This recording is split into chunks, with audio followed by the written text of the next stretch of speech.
WWRQ Valdosta. Online at myrock108.com. Online. Everything that rocks. Everything that rocks. Rock 108. You're listening to the David Dean Coaches Show. 1, 2, 3. 1, 2, 3. On Rock 108.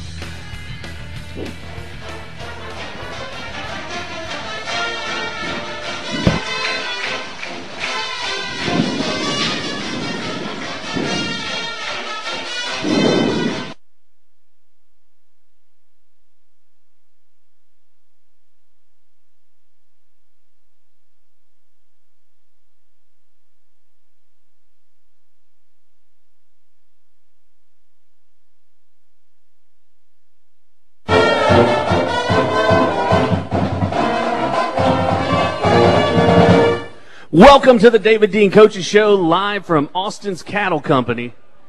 Thank you again to all of our show sponsors, including Southeastern Federal Credit Union, also Peaceway Counseling and Mediation, KFC, Budweiser, Griner Nissan, Girard & Jewelers, Blanton & Griffin Insurance, Valdosta Lighting, Smitty's Package Store, Georgia Print Co. Also, thank you to Solstice Lab Partners, formerly Doctors Laboratory of Valdosta, for sponsoring the VSU Blazing Brigade Pep Band tonight. Now let's go to David Schmidt and head coach David Dean. Coach, when you get into athletics and you make it a life's pursuit like you have, it's hard to appreciate a wonderful game, a wonderful event that went on Saturday night, to see such a classic game. But when they mark the endings with a win and a loss, and you're on the wrong end of that, it definitely takes away from that. But it was an incredible game, an incredible effort. Definitely pushed the number one team to the limit. But again, I know there's a lot of disappointment going on in the locker room. Yeah, there is. It was very disappointing ball game. We felt like when we got behind and fought back and basically made a 24-point swing and really had an opportunity to go up even more. We felt like we had the game in hand, and a mistake basically turns that ball game around. And I've had a long time to sit and think about that one play, and you sit back and you say, "Gosh, I wish I hadn't called that play," and so I'm kicking myself for doing that. But that's part of it. You're going to make bad calls. You're going to make good calls, and we're going to make good plays, and we're going to make bad plays. And just unfortunately, they out executed us on that play. They did a good job of sniffing out the screen, and they knocked Troy Braswell down, and the ball just went over his head, and the guy intercepted the ball. And unfortunately, there was nobody in front of him, so he took it all the way. And that play right there basically turned the tide of the football game back around, because at that point they were completely out of it. They were shell shocked. They didn't know what had hit them. Their fans were very quiet, and their players were basically down and out. And that one play basically turned everything back around for them. Before we get too deep into it, explain that with the screen. I know a lot of people that watched it on TV or online on ESPN3, they saw that the receiver got knocked around a little bit. But in that play, on that situation, there's nothing wrong about that play on the defensive side. No, they can hit him all they want as long as they don't grab him or tackle him. They can bump him. They can stay with him. But if you grab, as long as he's behind the line of scrimmage, which he was, and if you grab him or tackle him, then it's a defensive holding call. But you can bump him, collision him, do whatever you want to do as long as he's behind the line of scrimmage.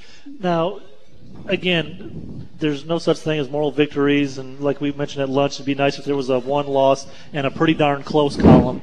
But unfortunately, they're not. But again, you still have to be very prideful in the effort that you guys did. You mentioned them getting off to a 13-0 lead. What was their mindset getting down? Because obviously they certainly weren't rattled. And if anything, from some of the shots that you saw on TV, Delta State definitely felt like they were in a comfortable position right away with that 13-point lead, and there was a lot of laughing and kind of joyous stuff on. But that didn't faze you guys, and it's incredible when you consider that when both teams lined up, they had all but 4 of their starters were seniors, and on the other side of that, only 4 of your starters were seniors. So for them to respond that way on the road against the ranked team, again, that has to bring about some pride and definitely something to build on. Well, there's no question. I was very proud of our football team. Even though we lost the ball game, I thought they played extremely hard. I think they outplayed Delta, quite honestly. I think they outplayed them in the ball game. It's like I told them today when we had our first team meeting after the ball game.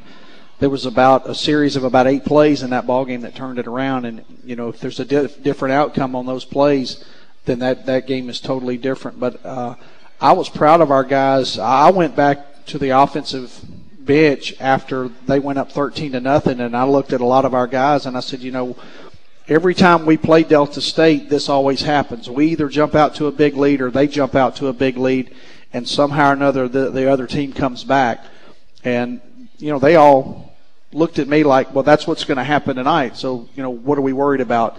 And they never had a panic in them. And the one thing that I did hear from several people was at some point during the ball game, their guys were coming off, throwing helmets, arguing with each other. They were in a panic state, and our guys never got that way. They never did it the entire game. So for a younger group as we have, they played very mature. They played very composed in a hostile atmosphere against the number 1 team in the country. And, I just really feel bad for those guys because I think they should have won that ball game. I think we should have left Delta State, Cleveland, Mississippi, with the victory in that ball game. And that's why it hurts so bad and it's so disappointing because of our guys not being able to walk away with that victory and the satisfaction of it. And that game, to me, was very eerily reminiscent, even as you guys were trailing by 13-0.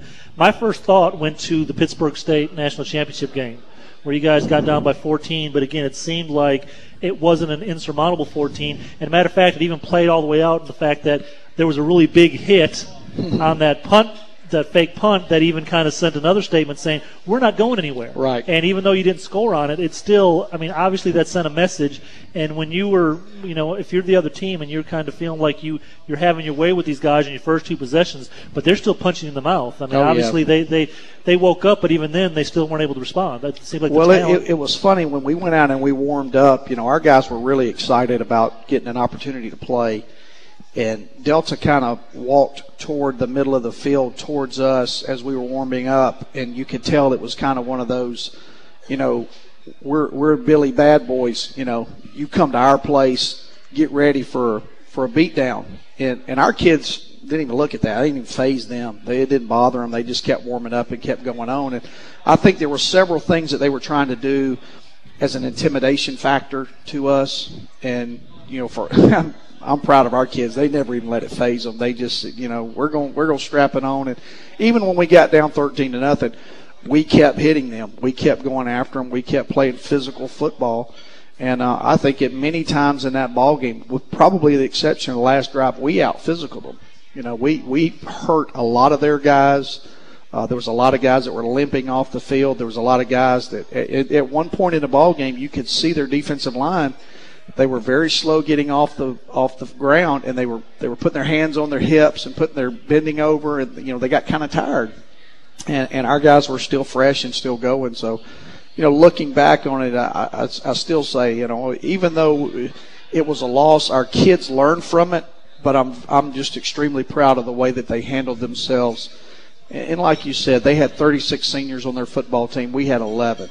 And for us to go in there and battle shoe to shoe and toe to toe with the number 1 team in the country on the road at their place, I was awfully proud of them. Well, from a stand-back perspective and not being affected, by the loss like the team would be, the way I kind of framed it to myself and even mentioned it at lunch, think about it. You had a team, a very young team, that went on the road against the number 1 team, and it took a trick play, a fake punt, an offensive lineman scoring a touchdown on a reception, 2 missed field goals, and a questionable call on a backward lateral for them to barely beat you by 3 points. And a drop pass in the end zone. And a drop pass in the end zone. Yeah. So it took all that for them to finally put you guys away.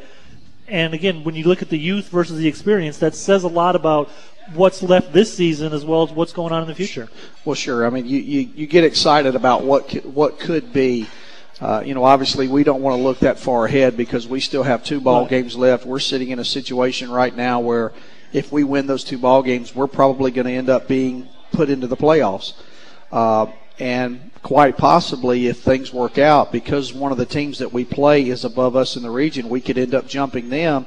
And if we're fortunate enough and they put us at number 2, we got to bye in the first week of the playoffs, and that would be huge because that would be good for us to get a lot of guys healed back up.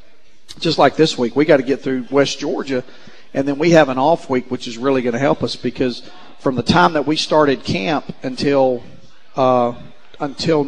basically next Monday, we have not had a break as a football team. We've played straight through, and our guys are physically that wears on your body, but you would have never told that Saturday night the way that they played. So it is what it is. It was the way that the schedule was made out. We understood it going in. As coaches, we try to adjust our practice schedule and the way that we approached everything. But it does look good for our future if we can keep them all eligible, keep them all in school, and keep them all hungry and playing this hard. And you mentioned from last week the other issue you had to deal with, not that it led to any difference in the ball game, but still something you have to do as a coach and make those adjustments. They moved the game back 4 hours. Yeah. So you went from, having a plan to get them ready to play at 4 o'clock to, and you mentioned last week you weren't sure how you were going to keep them occupied for those 4 hours. So what became of that? And obviously they responded. Oh, yeah. It was an extremely long day. We stayed about an hour and 15 minutes from Cleveland, Mississippi. We stayed in Grenada, Mississippi. And we really were unsure about our pregame meal of how quickly we could get through with our pregame meal and get on the road. And fortunately, where we ate our pregame meal was Johnny on the spot. They had everything ready for us, and when we walked in, they were handing out the plates. So we actually got through with our pregame meal quick, and we were able to get on the road much quicker, which really did help us out. But you can't plan for a lot of those things, and the more that you have to sit and wait, there's more things that you have to plan for as far as, when do you meet and when do you go eat, how far is the trip and all that kind of stuff. When it's a little bit earlier, you don't have to worry about all those different factors. But to me, this entire trip, our kids were focused. They were excited. They were ready to go play. They knew what it was going to take to win that ball game. And I'm just proud of the way they traveled and the way that they handled themselves on this trip, because with it moving back 3 hours or 4 hours from the original start, our kids handled it very well. All right, Coach, I know it's hard to talk about a loss, but when we come back, we'll take a longer look at it. A big 36-33 disappointing loss against the number 1 Delta State, but a hard-fought loss at that.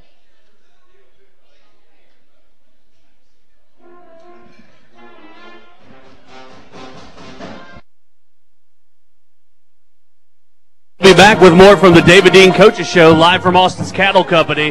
Thank you to our title sponsor, Southeastern Federal Credit Union, Peaceway Counseling and Mediation, KFC, Budweiser, Griner Nissan, Girard & Jewelers, Blanton & Griffin Insurance, Valdosta Lighting, Smitty's Package Store, and Georgia Print Co. We'll be back with more right here from Austin's Cattle Company on Rock 108.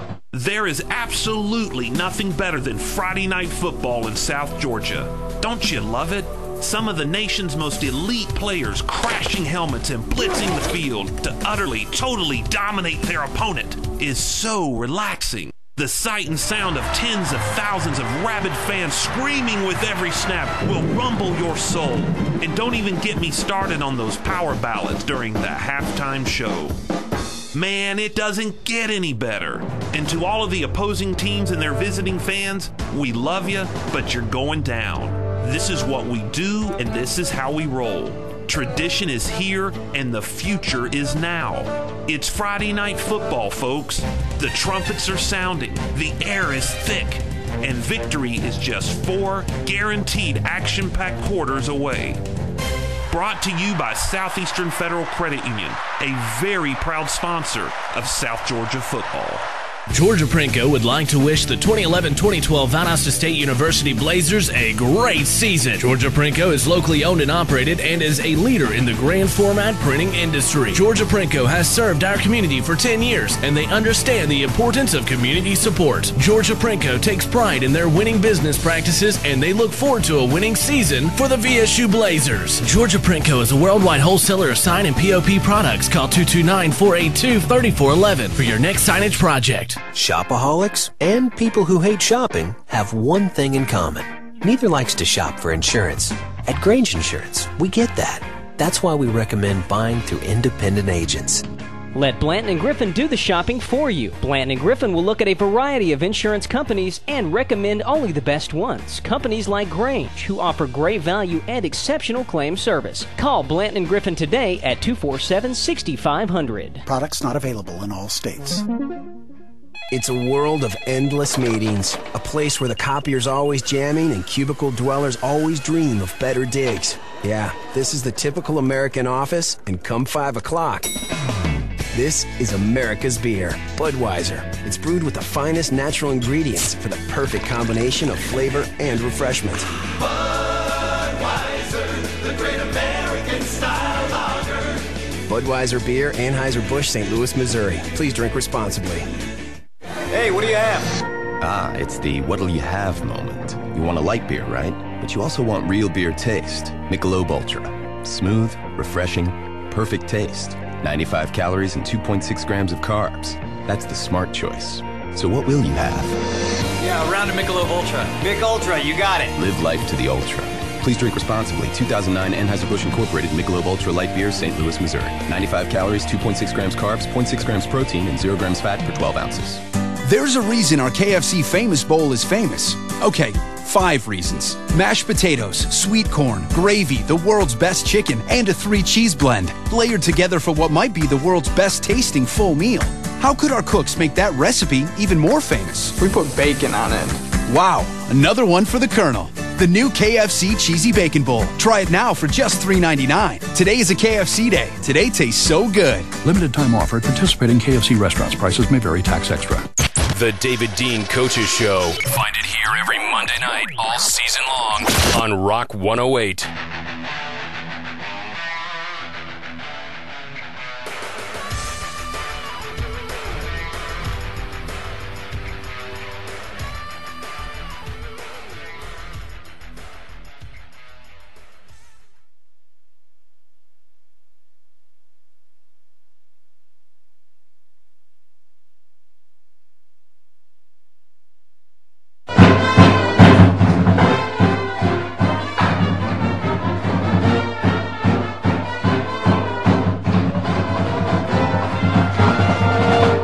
Welcome back to the David Dean Coaches Show, live from Austin's Cattle Company. Thank you again to our title sponsor, Southeastern Federal Credit Union. Also thank you to Peaceway Counseling and Mediation, KFC, Budweiser, Griner Nissan, Girard & Jewelers, Blanton & Griffin Insurance, Valdosta Lighting, Smitty's Package Store, and Georgia Printco. Now let's go back to David Schmidt and head coach David Dean.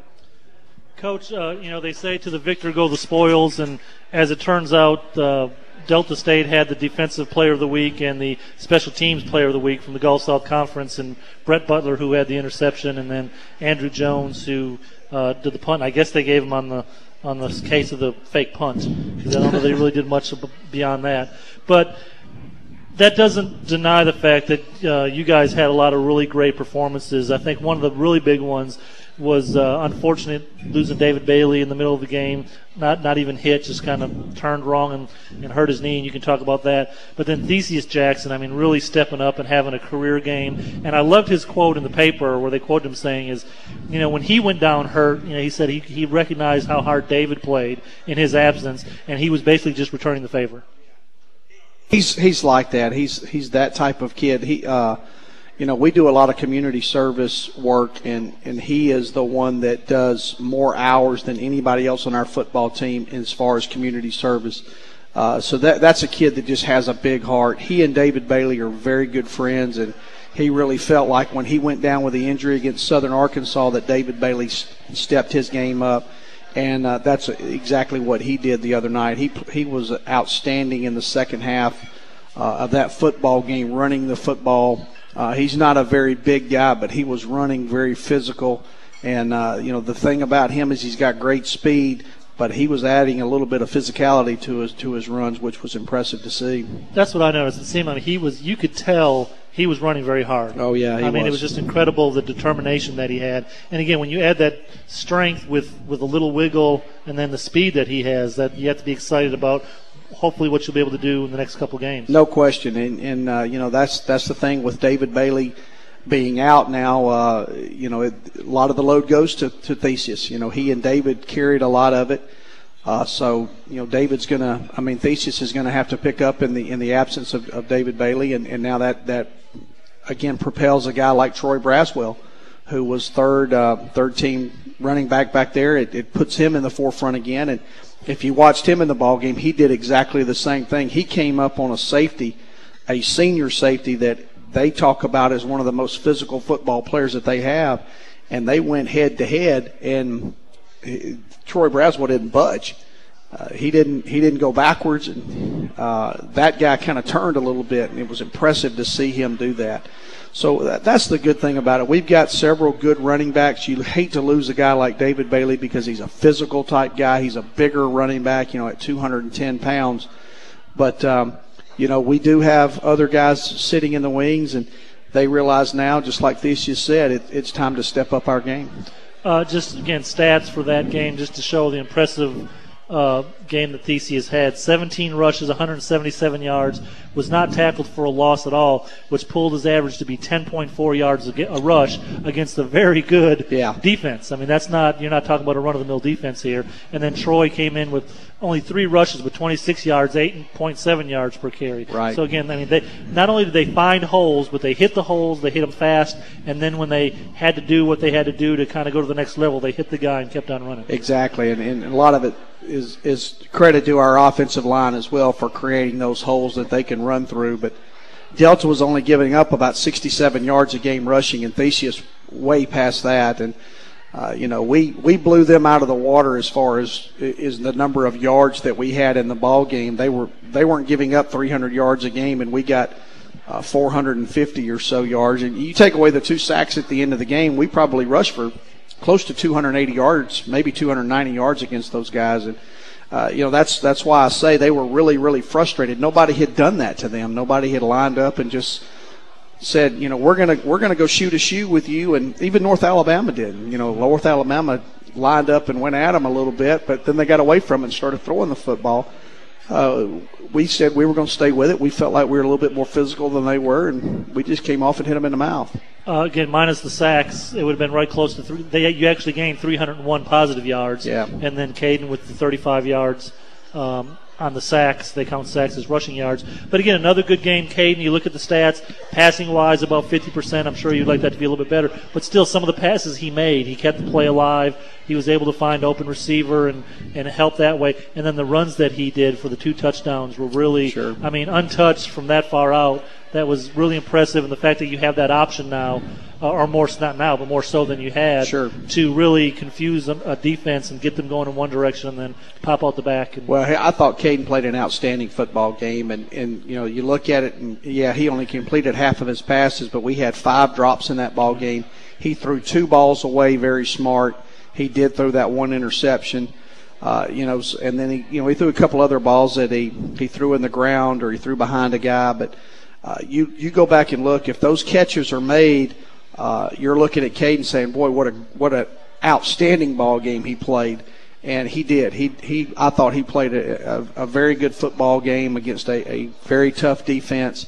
And he did exactly what we asked him to do and managed the game extremely well. And one of the unseen needs for a quarterback is making the reads, reading the defense. Have you seen a lot of improvement in the couple games now since he started? Was there a major difference there? Well, you can tell just the confidence level that he has of being out there and being able to make those reads and not only making those reads but make them quick and make the decisions and put us in the right plays in a quicker pace. That's what really helped us the other day as far as our run game was concerned. He put us in good plays extremely quickly.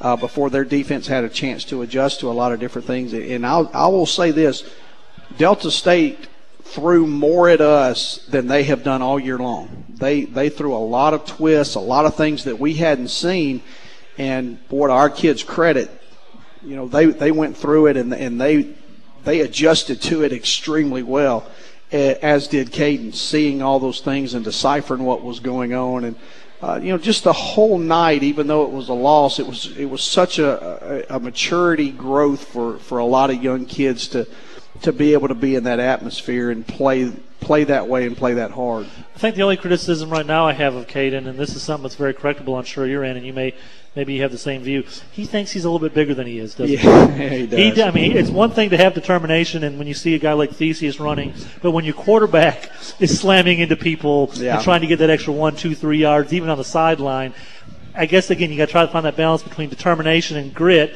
and, okay, we need to make sure that you stay healthy and that you continue to pass. Well, I tell you what scares me is when he starts to run and he throws that ball in his right hand and then he uses his throwing hand, his left hand, to start stiff-arming people. And that's what really scares me. But I tell you, there's a saying that we have on our football team, feed them a cheeseburger, and that's put your hand right in their face right there when you stiff arm them, and he did that quite a bit to some really good football players. It was that one play, I think it was on the first or second touchdown run, where he ran that long one down the sideline, and when they hit him, it bounced about 6 yards through the sideline, but it didn't. I mean, he just ran back to the thing, and he was like, it just pumped him up even more. I tell you, he's that type of guy. He doesn't know how. He thinks he's huge. I mean, he thinks he's Ben Roethlisberger, that type size. He's just got a big heart. He's going to do whatever it takes to win this, to win a football game for us. And we're very fortunate to have him. And I tell you, has helped him as much as anybody is Austin Roberts. Austin Roberts is probably a big Caden Cochran fan, and Caden Cochran's probably a big Austin Roberts fan as there is. Those two guys just work so well together. We took Austin with us to the game, even though we knew he couldn't play, because he is a calming presence and he can talk to Caden on the sideline, and he did that like he did at Ouachita, like he did at West Alabama, and like he did with at the Delta State game. I think another big game that, again, you look at the stats and they don't jump out at you, but Griffin Raleigh, 5 catches, 38 yards. I think one stat they need to start putting on these stat sheets, if you want to look at them, is first down catches and moving the ball. Running back, the main goal is to get a first down. But it seemed like he was just, of those 5 catches, I don't know specifically how many were first downs, but he always seems to make the catch at the right time and get the yards you need to keep a drive going, and that's just huge. He does. And, right now, if I'm sitting on the sideline and looking at it from a coaching perspective, I have a lot of confidence in Griffin Raleigh, and I think Caden Cochran's the same way. Caden is going to try to find Griffin Raleigh when he gets in situations to throw the football down the field, and I don't blame him. Griffin works very hard. He's a great practice player. He understands the game. He's got a little bit of toughness about him, but he's one of those guys that if you throw the ball near him, he's going to make a catch. And he did have a drop early in the game when we threw a screen to him there early in the game. But, people don't see this. The ball kind of nipped off of David Bailey's head, so it kind of changed directions right before it got to him. So he didn't have the opportunity to bring it in, field it clean, whereas if it doesn't nip off the back of David Bailey's helmet, he's probably catching that thing and running and getting a nice gain for us. And, again, defensively, a nice well-rounded effort. Everybody tackling, everybody getting to the ball. Jeremy Grable, Chris Pope led with 12 tackles. Jeremy 10 solo tackles, so he was jumping around. Trokan Gay with a big interception set up a scoring opportunity. Again, it's just a great all-around effort. And like you mentioned, they seem the first drive or two, they kind of took a while to get their bearings, but until that last drive, they had really shifted into an entirely different gear and were really, shutting people down and getting to the ball carrier. They really were. Lawrence Virgil, you can throw him in there. He had several plays in the backfield that he made. If he didn't make the tackle, he forced the ball to go to the sideline, and now we can use our speed to go. And the exciting thing when you talk about Lawrence Virgil, Jeremy Grable, Trokan Gay, Chris Pope, sophomore. There's a lot of young guys on our defense right now that are making a lot of plays for us as they are on offense. So, it's exciting to see how those guys have grown up and continue to get better. And, I told the football team today, I said, we're hitting the stretch that's the toughest part of our schedule. When you get in to start playing West Alabama, West Georgia, Delta State, North Alabama, that's the toughest part of your schedule, no question about it. But we're playing better football now, which is what we want to do. We want to start to peak as we get to playoff time. And I'm just hoping that we have that opportunity to win these last 2 ball games to get into the playoffs, because I really feel like we're improving. We're understanding what it takes to be winners.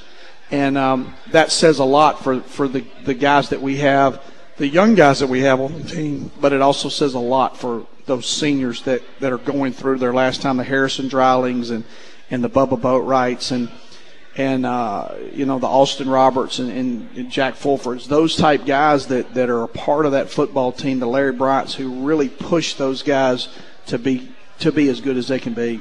All right, Coach, we'll take our second break. When we come back, we'll continue to take a look at last week's game, and we'll start talking about the big rivalry coming up this Saturday at Bazemore Hyder Stadium.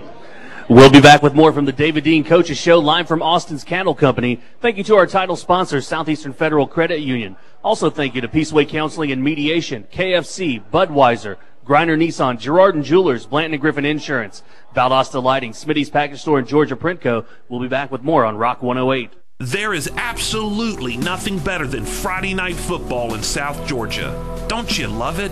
Some of the nation's most elite players crashing helmets and blitzing the field to utterly, totally dominate their opponent is so relaxing. The sight and sound of tens of thousands of rabid fans screaming with every snap will rumble your soul. And don't even get me started on those power ballads during the halftime show. Man, it doesn't get any better. And to all of the opposing teams and their visiting fans, we love you, but you're going down. This is what we do, and this is how we roll. Tradition is here, and the future is now. It's Friday night football, folks.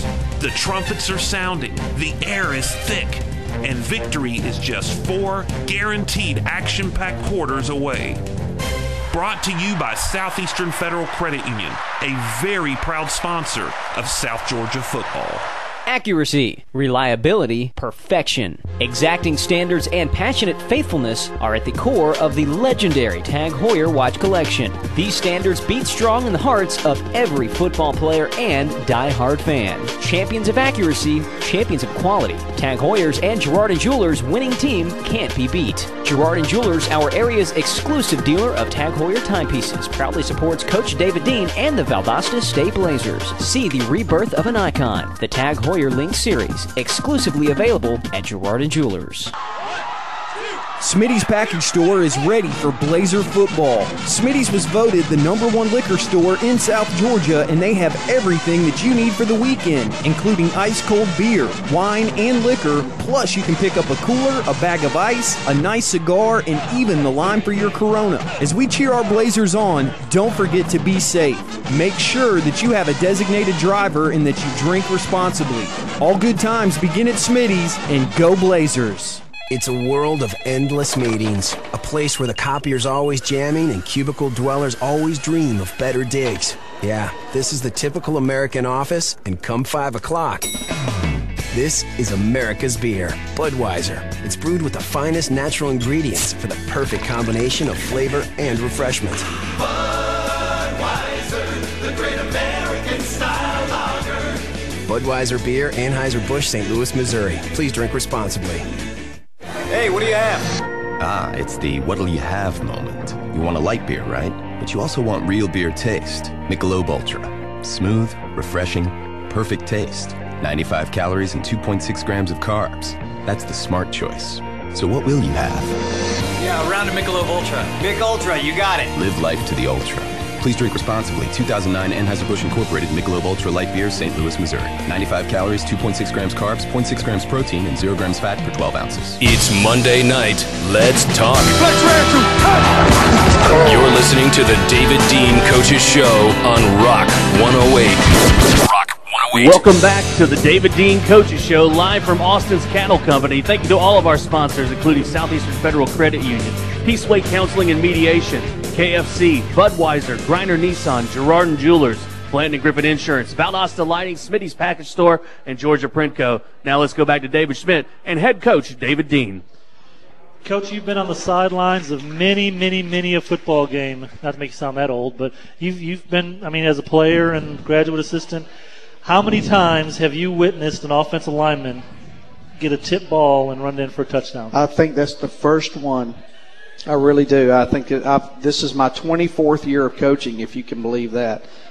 And that's the first one that I have ever seen an offensive lineman catch a tip ball. I've seen them catch it, but I've never seen one catch and go in the end zone for a touchdown. Yeah, because, you can have one where the lineman reports eligible and they use it for a tight end. Yeah. And then they do a trick play and they throw it out to him. But the fact that he wasn't eligible but still was able to catch it because of being tipped and then it's anybody's ball, did you know what happened right away, or did it take you a while to kind of figure out what was going on? And, no. And without, with it being a family show, what went through your head when you saw it? In a non-family word, it was – I saw our guy hit it, and I was really excited, and I saw it fall right into that guy's hands, and I knew they were close to the goal line, and I just saw him dive, and I figured if he dove that he was right there at the goal line, so I knew that at that point that they scored. And of course, they threw a flag, so I was hoping that maybe he was downfield. That's what I was.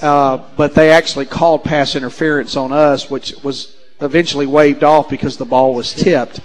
But I was hoping that he was down the field, and that's the reason that he caught it. Yeah, I was telling my wife as I was watching, I said, what was he doing downfield? He could be downfield. And I didn't see how far the ball was tipped back, because if he'd have been. It was tipped a long way. And, again, it's one of those fluke things. If the ball goes straight to the ground, they kick a field goal. They kick a field goal, yeah. It's just there were so many things that happened in that ball game. And, I wish I had Delta State's luck, I'll say that. They had a lot of things that went their way, and they threw a pass that went backwards, and one of the officials on their sideline throws his hand like it's a backward pass, and the ball goes incomplete, and we scoop the ball up, which is what we're always taught to do. We scoop it up, and they blow it dead.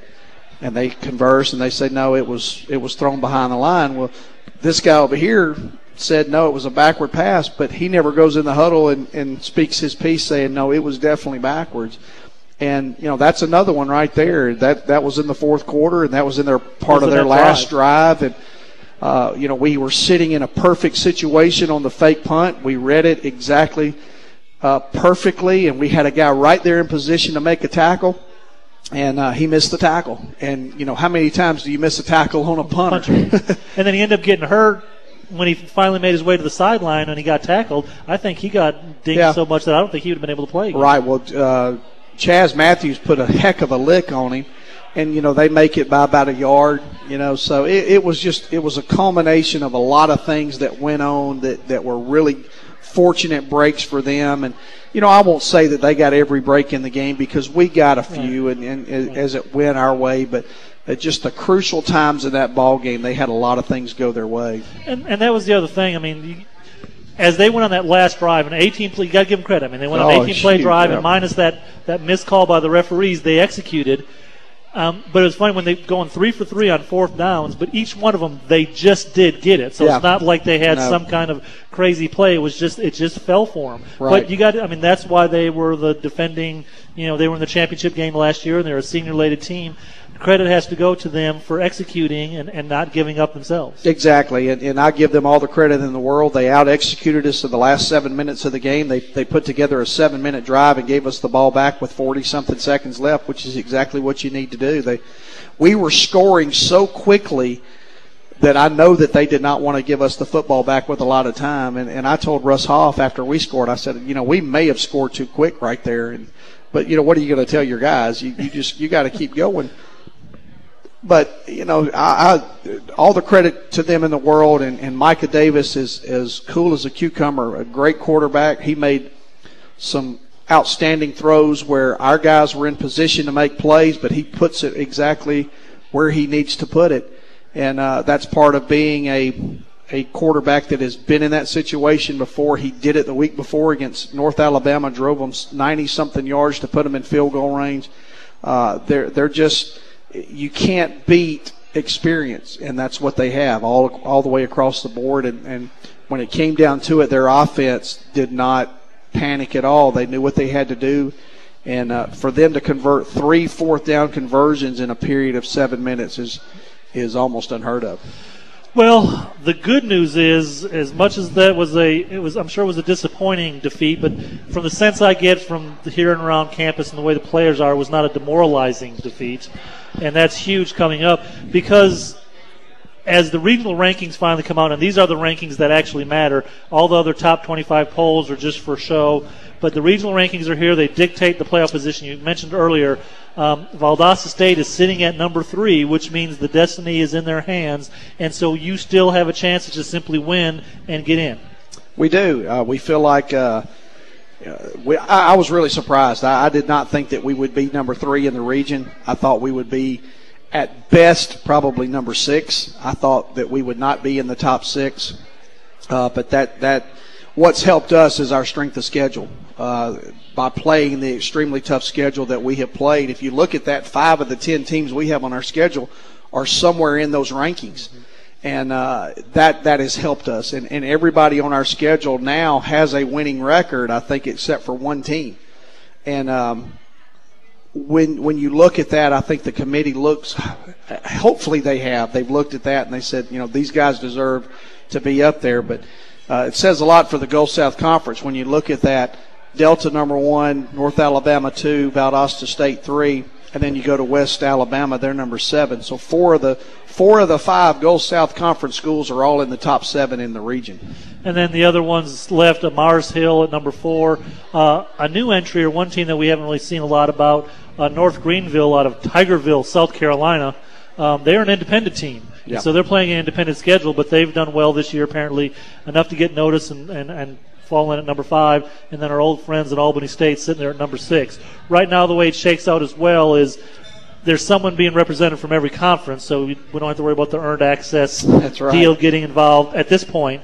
But again, you've got 2 games. You mentioned, again, the formula is a lot more complicated, unfortunately, as you know from past experiences of just winning and moving up with the North Alabama game, because who knows how maybe Mars Hill played 2 games that somehow numerically did something. But you are playing a team that's ahead of you and a chance to move up.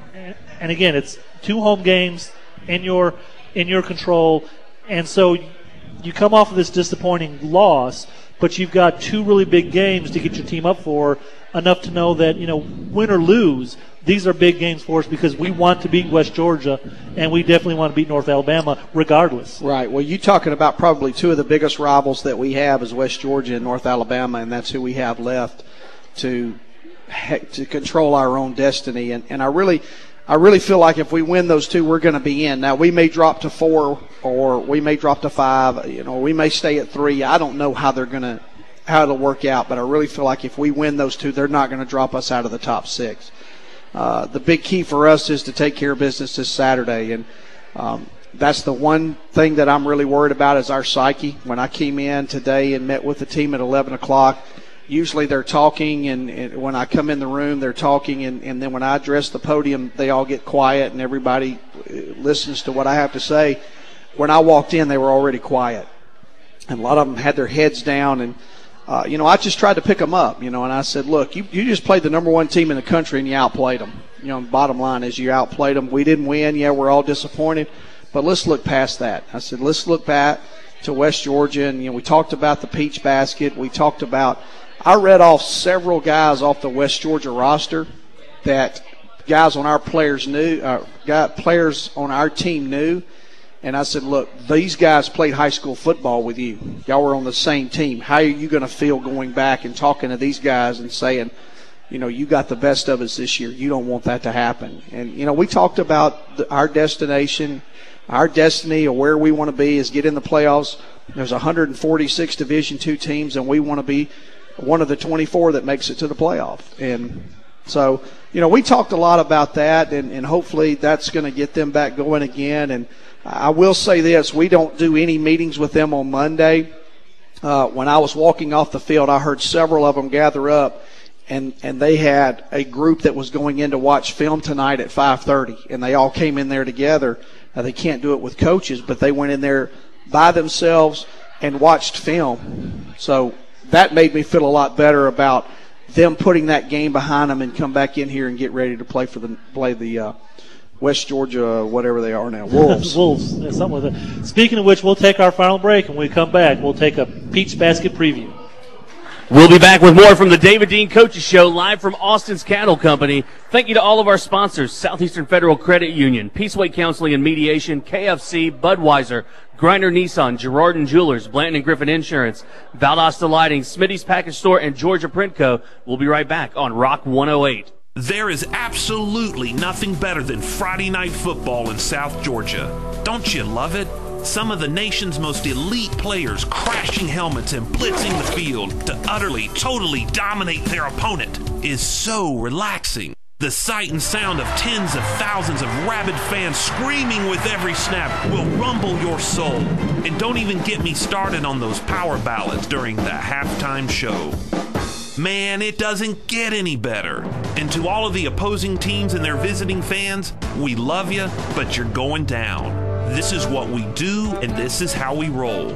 Tradition is here, and the future is now. It's Friday night football, folks.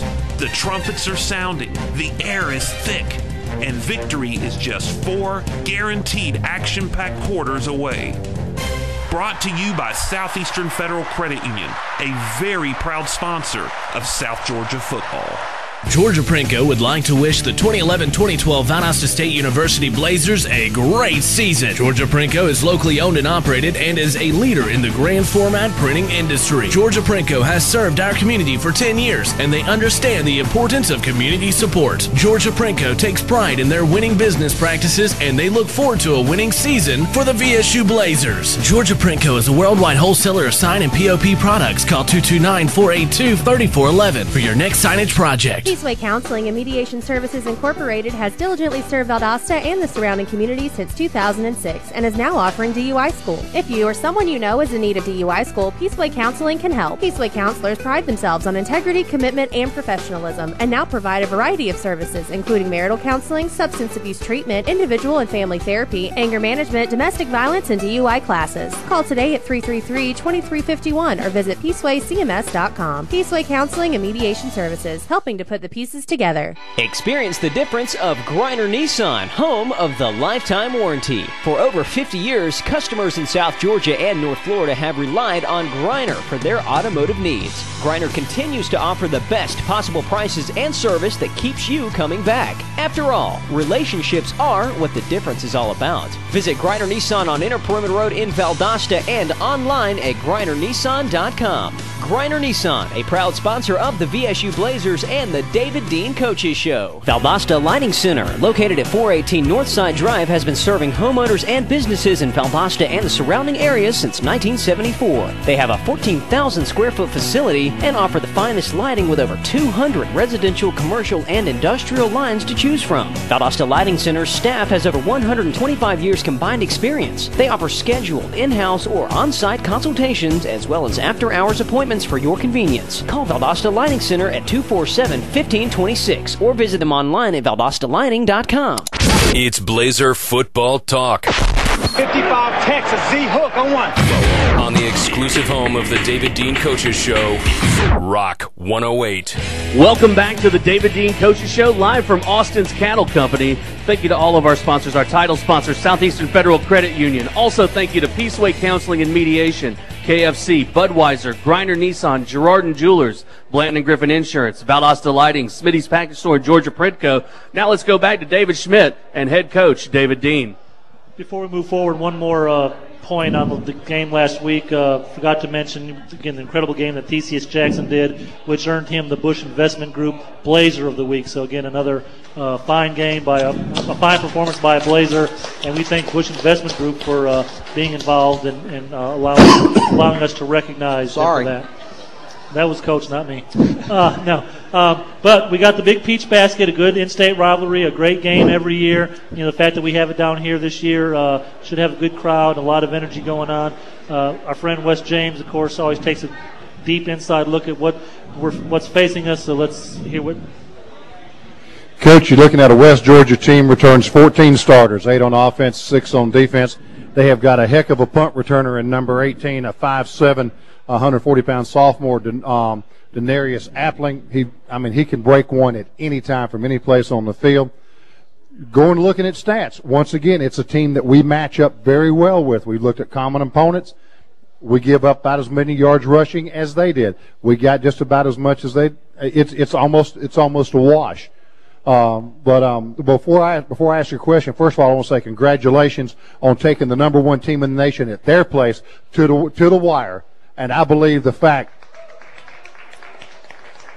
that it was done at their place and we had the lead that we had and they won it the way they did was reflected in the polls this afternoon. Very deserving ranking. As far as that a screenplay goes, shoot, you had me fooled.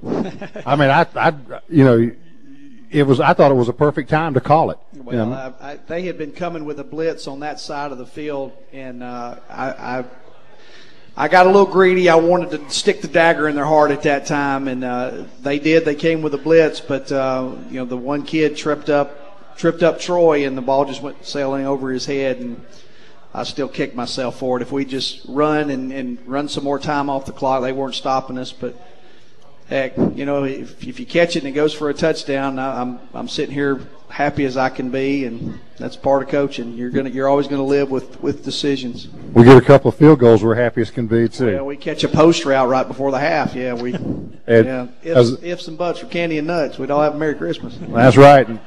And if a frog had hip buckets, he'd carry 45 and wouldn't be afraid of snakes and alligators. Coach, it was a very disheartening loss. Talked to Dick Rocky Sunday afternoon, and he said for the first time ever, you didn't speak on the ride on the ride back to the airport. You didn't speak on the plane. You didn't speak on the way from Columbus, Georgia, all the way back. He said that's never happened before. Now the players have taken it pretty well. How does the coaching staff get over a very disheartening loss like that against Delta State? You've got a 5-game winning streak going over West Alabama. How do you get your coaching staff ready to coach against West Georgia here for the Peach Basket? Well, you got to do what you preach. You tell your kids to put it past you, and we've got to do the same thing. And it's easier for kids to get over losses than coaches, because you second guess yourself so much. Did we do the right things? Did we put them in the right decisions? And did we put the proper game plan together? So you take it a lot more personal and a lot harder as a coach. So for us, we got to practice what we preach. We got to put it behind us. We got to go back out on the practice field and go with the same intensity, coach as hard as we always do, and not feel sorry for ourselves. We got to realize what's in front of us. And I told our football team today, I said, you watch them make plays on the sideline and how excited they get. I'm talking about West Georgia, how excited they get when they make plays. It's going to be 5 times that excitement when they play us. Because I've been in Carrollton. I know what it means for West Georgia to beat Valdosta State. I know what it means for West Georgia to beat Valdosta State now that it's been 5 years since they've done it. They're going to come down here just like everybody else has, with the intent that they're going to knock us out, and they're going to play as hard as they can play. They're coming off a very disheartening loss the week before to West Alabama, where they had the lead, lost the lead, and ended up losing. Made a little bit of a comeback, but did not finish off. They're going to come down here ready to play, and they're going to give us our best. We got to be ready to accept the best. And the same thing for us as coaches. We got to put together the best game plan that we can, make it simple, where our kids go out, perform, and play. But the bottom line is, to answer your question, practice what we preach. Tell our kids to put it behind us. We got to do exactly the same thing. And for me, that's very hard, because I don't think I ever said a word on Sunday until maybe 1:30 or something like that. It was so hard. I said today at our booster luncheon, that was probably the most disappointing loss that I've ever been associated with, other than maybe the 2007 Delta State game where we had the big lead and lost. Hate those guys. But like I said earlier, though, we know how 2007 turned out, so that might not be a bad thing. Have a heartbreaking loss like that. With it being a home game, and of course West Georgia doesn't have to travel that far, but obviously you look at traveling 13 hours on a bus to Cleveland, Mississippi. How much more preparation time does that give you, both coaching side and actually the players? Huge. We rushed up everything because we had to leave Thursday afternoon. We had to spend longer hours on Sunday and longer hours on Monday, longer than we normally do. But now with us being at home, obviously a lot of the things that we normally do on Friday, last week we were doing on Wednesday and trying to get them before we got on the bus to get out of town. When you're playing at home, you have those extra couple of days, and it really does help you as far as your preparation in the latter part of the week. What it does is it helps you get rest and try to refocus your mind. So you have an opportunity on Thursday, and a lot of times you get to sleep in unless your daggum daughter wants you to take her to school at 7 o'clock in the morning or something like that. You get a little bit of extra time to rest. And again, we're playing for the Peach Basket. It's been a prize they kind of came up with a few years ago, and I have to wonder. You see when the hockey players win the Stanley Cup and they all drink out of the cup and they get to keep it for a day and they wash their babies in it and do all kind of crazy things with it. What goes on with the Peach Basket as you does it get passed around? Do you guys does someone get to do their laundry and carry it back from the laundromat in the Peach Basket? It's funny you should say that. That's probably one of the. As you look across all the country at all the colleges that have, the Paul Bunyan Axe and the Egg Bowl and all this kind of stuff, and we play for the Peach Basket, that's probably the ugliest trophy in the world. But sitting up on our trophy case each and every year that's the prettiest thing that you can ever see, because you got the best of West Georgia. But when we have recruits come in, a lot of times they'll throw candy wrappers and stuff in there because they think it's a trash can, and that's an honest truth. But again, I walk in our office every day that I walk in there, and the first thing I do is I look at that Peach Basket, and I know that's huge. That's a game that we have to win for bragging rights in the state of Georgia, for recruiting rights, all of that. There's a lot that's on the line as far as that game goes. And that basket represents it. As ugly as it is and as cheap as it is, it still means a lot to our football team. I was about to say, not only the appearance, but it was definitely cost effective to whoever's budget sprung for that. How much do they? Even if anybody had to buy it, they might have just found it on the side of the road at one of those beach places. I'm glad they did it, though. It means a lot. It does a lot for our kids, and it helps us as coaches because we can talk about keeping that Peach Basket here in Valdosta, Georgia. Well, again, no matter what it is, when you have that physical manifestation of a job well done, and like I say, you can see it. It doesn't matter what it looks like. I mean, that's why a lot of other teams, they have stickers on their helmets because it gives them a chance to focus on the things that they've already accomplished, but they can still reflect on instead of it just disappearing into the vapors. So, it is a neat thing. It's a neat thing to have, and it's fun to watch us win and carry that around the field. Well, the game starts at 2 o'clock. I'd assume based on that, the Blazer walk at 12:30. Coach, we hope you get the team up. We know you will get the team up, but we hope they understand that they have destiny, still in their hands, and got two big rivals. And regardless of what our record was, we'd still want to see two big victories. Take them one at a time, obviously. And West Georgia, the first one in that line. Hopefully, we have a big crowd out there at Bazemore Hyder Stadium cheering you on, and we'll come back next Monday and talk about the latest game here at Blazer Football 2011. This has been a special presentation of the David Dean Coaches Show live from Austin's Cattle Company. Thank you to our title sponsors, Southeastern Federal Credit Union. Also, thank you to Peaceway Counseling and Mediation, KFC, Budweiser, Griner Nissan, Girard & Jewelers, Blanton & Griffin Insurance, Valdosta Lighting, Smitty's Package Store, and Georgia Printco. This has been a special presentation of the David Dean Coaches Show on Rock 108.